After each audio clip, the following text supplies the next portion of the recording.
马偕牧师的医疗传教。马偕牧师伫少年时代，就捌伫多伦多甲美国的纽约学习医术。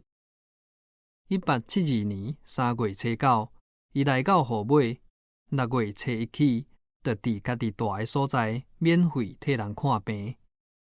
迄当阵真侪人得寒热仔症，死袂少人。马偕牧师用白药水医好真侪人，另外阁有真侪人得到臭脚黏的症头，伊用英国製的药膏甲因医治。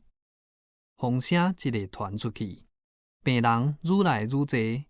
过当年，伊就另外设一间厝，开设河尾医馆来替人治病，佮请英国商行内底的林吉医生来斗骹手。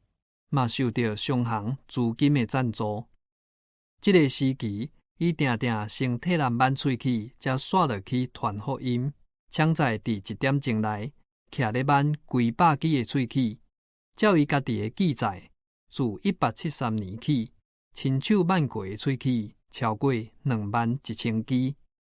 伊的学生挽的喙齿嘛超过10000支。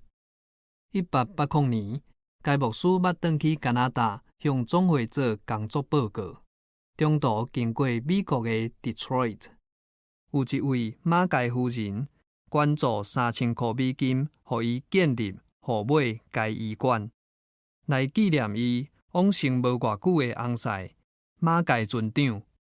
这是北台湾头一间西医院，嘛是即阵台北马偕病院的源头。根据记录，因伫起头的11年。医治过的病人要换3万人。1901年，马偕博士因为脑喉癌过往，该医馆停诊5年。1906，加拿大总会另外派宋雅国医师来河尾接续该牧师的工课。